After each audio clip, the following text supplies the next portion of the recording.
Hello, my name is Darragh. I'm a psychotherapy student with the IICP and a lifelong stammerer.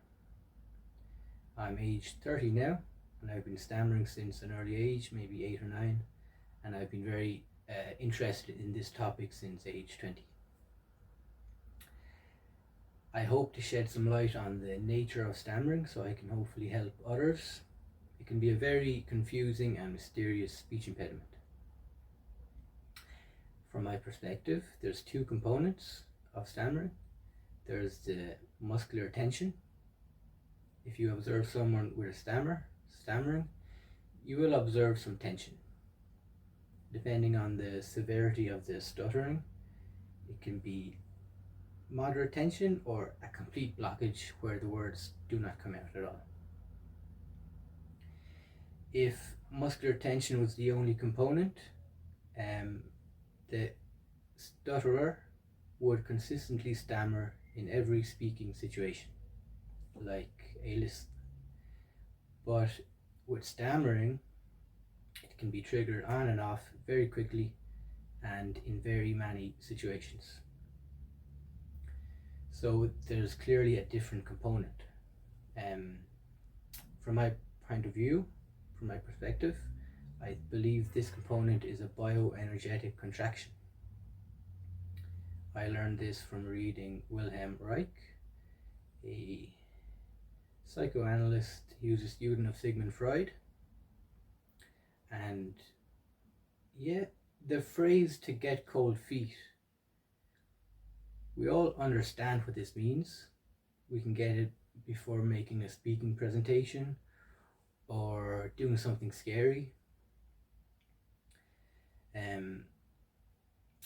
That's the exact contraction that I'm talking about.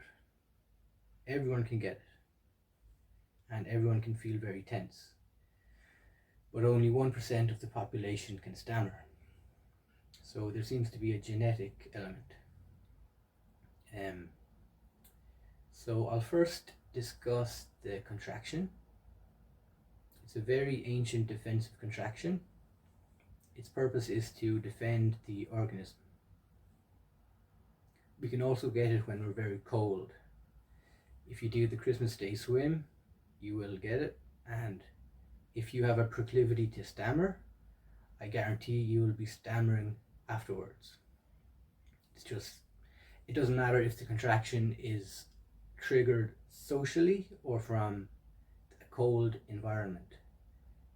It's the same contraction. So when this contraction occurs, it occurs subconsciously, and energy is drawn from our limbs, our arms and legs, and it pools in the torso of our body. So there's less energy in our arms and legs. We get cold feet, cold clammy hands, and there's a lot of energy in our torso. So when those who have a proclivity to stammer attempt to speak, stuttering will occur. And with this contraction, we have muscular tension. If you observe someone stammering, you can clearly see tension in the belly, in the throat, in the jaw, in the face, depending on the severity of the stammer. To stutter, you need muscular tension and you need the energetic contraction. If muscular tension was the only component, people who have a proclivity to stammer would stammer all the time in every speaking situation. But that's not the case. We can speak perfectly fluently in some, and then moderately stuttery in others, and then others can get a very strong stutter response. So you need both components. Muscular tension and an energetic contraction go hand in hand to produce stuttering. How do we treat this?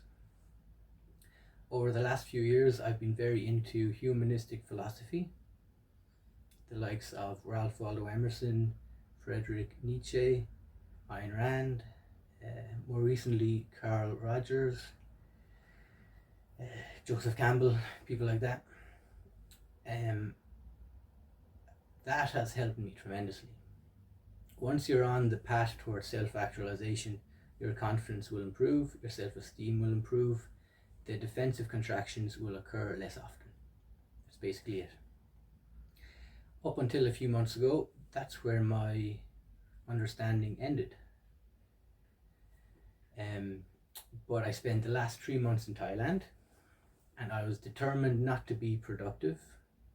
I was adamant not to read a book on psychology or philosophy for the entire period.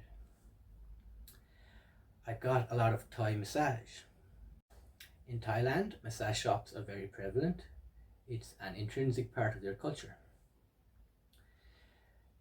During our stay in Thailand, my wife and I would have gotten one every week, about €4 per hour, compared to 50 or 60 euro in the West. So, and then I noticed after a good massage, the energy in my body just felt freer, and my stammer was not debilitating by any means, but it has always been kind of present. I've always had a kind of a tension in me. So I noticed the more times I got the Thai massage, the freer my speech became. So I went on to do a little experiment.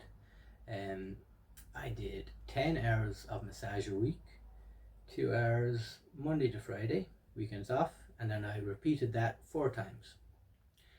And I observed some very cool effects.